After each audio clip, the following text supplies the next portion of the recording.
नमस्कार, आदाब, स्वागत है आप सभी का। आप देख रहे हैं एनटीएस न्यूज चैनल। वक्त हो चुका है दिन भर की ताजा और बड़ी खबरों की ओर रुख करने का, तो शुरुआत करते हैं सुर्खियों के साथ। दिल्ली की चुनावी लड़ाई झुग्गियों पर आई बीजेपी की रणनीति, आपका नया प्लान। वायनाड में बाघ का शिकार हुई महिला के घर पहुंची प्रियंका गांधी, सीपीआईएम का विरोध। जम्मू कश्मीर के पूर्व सीएम फारूक अब्दुल्ला ने वक्फ संशोधन बिल को लेकर बीजेपी को लिया निशाने पर। ममता बनर्जी, अखिलेश यादव ने अरविंद केजरीवाल के लिए भेजे अपने लोग, राहुल गांधी की फजीहत। दलित होना चाहिए तमिलनाडु का सीएम, गवर्नर आरएन रवि ने फिर गरमाई सियासत। बेटियों का हक खाया, कैग की रिपोर्ट दबाकर बैठी कांग्रेस ने आप पर बोला हमला। जी हां, एक एक करके पूरी जानकारी आपको विस्तार से देंगे, लेकिन उससे पहले एक छोटी सी रिक्वेस्ट करेंगे दोस्तों। अगर आपको भी लगता है देश में होने वाले तमाम चुनाव ईवीएम से ना होकर के बैलेट पेपर पर होना चाहिए, अगर आप भी हमारी बात का समर्थन करते हैं तो आप इस वीडियो को लाइक करके चैनल को सब्सक्राइब कर लीजिए और वीडियो को ज़्यादा से ज़्यादा लोगों में शेयर कीजिए। और आप किस राज शहर से न्यूज को देख रहे हैं कॉमेंट में जरूर बताइए। चलिए खबरों को जानते हैं विस्तार से। बता दें, दिल्ली के दंगल में एक दूसरे को पटखनी देकर सत्ता के शीर्ष पर काबिज होने की रेस में जुटे राजनीतिक दलों का फोकस अब झुग्गियों पर हो गया है। सत्ताधारी आम आदमी पार्टी का परंपरागत वोटर माने जाने वाले झुग्गियों के वोट बैंक को अपने पाले में करने की कोशिश में विपक्षी भारतीय जनता पार्टी ने विशेष अभियान चलाया। सांसद और नेताओं ने झुग्गी प्रवास किए और संकल्प पत्र में भी कई लुभावने वादे किए हैं।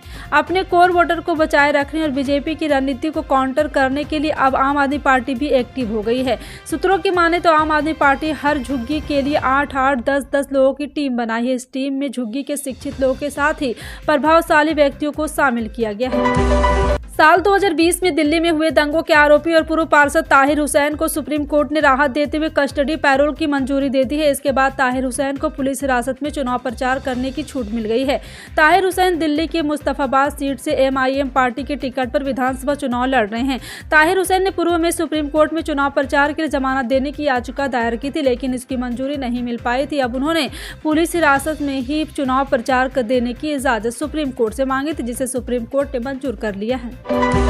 कांग्रेस सांसद प्रियंका गांधी मंगलवार को केरल में अपने संसदीय क्षेत्र वायनाड के दौरे पर पहुंची और आपको बता दें कि वायनाड में प्रियंका गांधी ने बाघ के हमले में जान गंवाने वाले महिला राधा के परिजनों से मुलाकात की और संवेदना व्यक्त की। प्रियंका गांधी कन्नूर हवाई अड्डे से सड़क मार्ग द्वारा वायनाड पहुंची। वायनाड पहुंचकर सबसे पहले प्रियंका गांधी राधा के घर पहुंची। हालांकि इस दौरान उन्होंने सीपीआईएम कार्यकर्ता के विरोध का भी सामना करना पड़ा।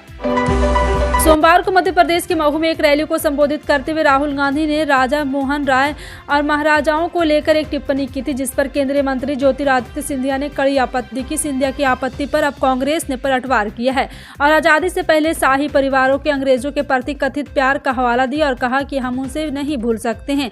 रैली के दौरान राहुल गांधी ने कहा, देश की आजादी के साथ बड़े बदलाव आए। आजादी से पहले दलित, पिछड़ों और आदिवासियों के कोई अधिकार नहीं थे और सिर्फ राजा महाराजाओं को ही अधिकार मिले हुए थे। आजादी के बाद आपको यानी आम जनता जमीन और अधिकार मिले, लेकिन भाजपा आरएसएस आजादी के पहले का भारत बनाना चाहते हैं। प्रयागराज में संगम पर भाजपा नेताओं के पवित्र स्नान पर की गई टिप्पणी को लेकर कांग्रेस अध्यक्ष मल्लिकार्जुन खड़गे पर असम के सीएम हेमंत बिस्वा शर्मा ने निशाना साधा।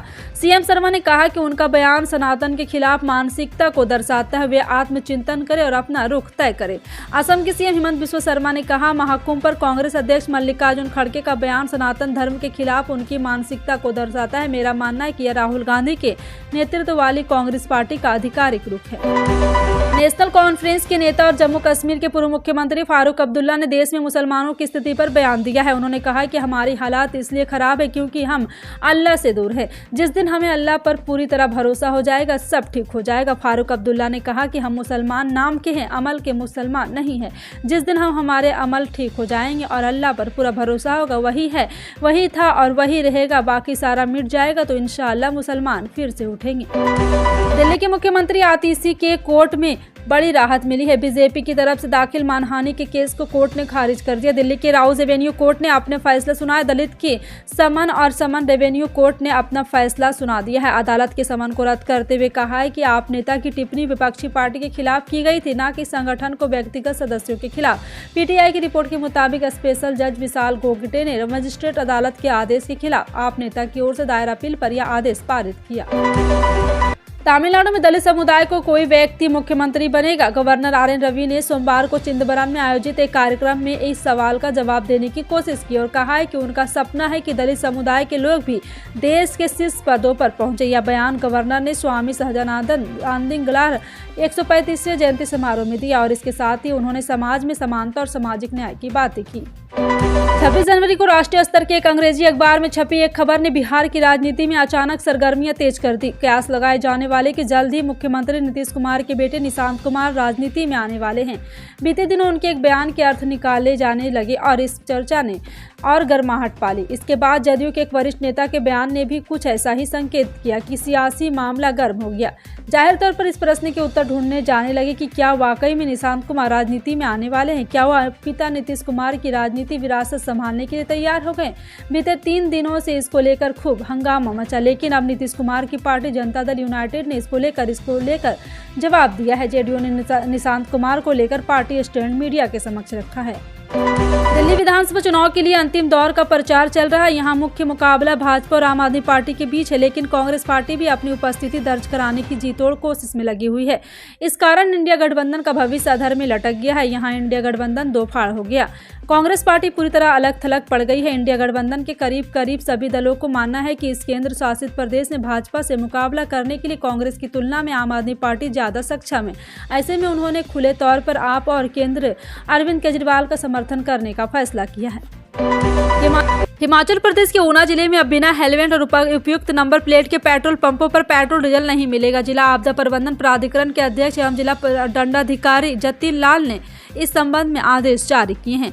आदेश के अनुसार बिना हेलमेट पहने दोपहिया वाहन चालकों को पेट्रोल नहीं दिया जाएगा। साथ ही बिना उपयुक्त नंबर प्लेट वाले किसी भी वाहन को ईंधन देने पर भी प्रतिबंध रहेगा। यह आदेश आपदा प्रबंधन अधिनियम 2005 के तहत जिले के सभी पेट्रोल पंप संचालकों को जारी किए गए हैं। बताया गया है कि कानून व्यवस्था और लोगों की सड़क सुरक्षा के मद्देनजर यह कदम उठाया गया है। दिल्ली चुनाव में जैसे जैसे मतदान की तारीख नजदीक आ रही, राजनीतिक सरगर्मियां बढ़ती जा रही है।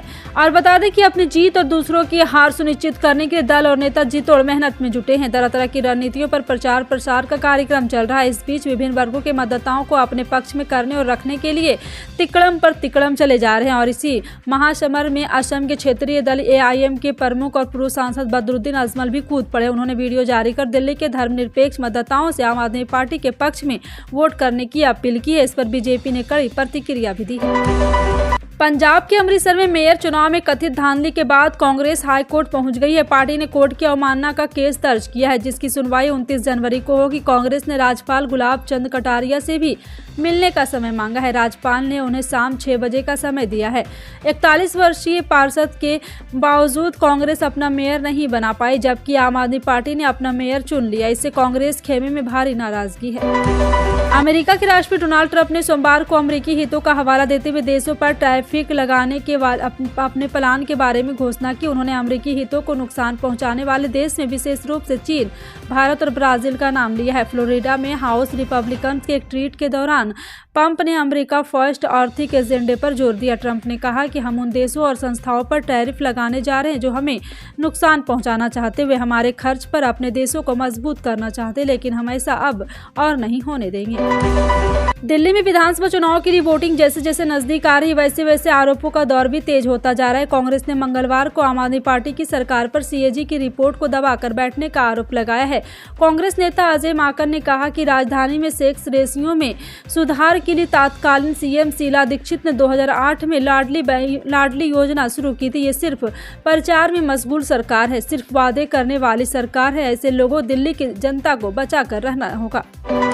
दिल्ली में 5 फरवरी की वोटिंग होनी है। इससे पहले यूपी के CM योगी आदित्यनाथ ने मंगोलपुरी में पार्टी प्रत्याशी राजकुमार चौहान के समर्थन में जनसभा की। इस दौरान उन्होंने आम आदमी पार्टी और इसके मुखिया अरविंद केजरीवाल पर जमकर हमला बोला। CM योगी ने कहा कि आम आदमी पार्टी भ्रष्टाचार की जननी है, अराजकता का पर्याय है।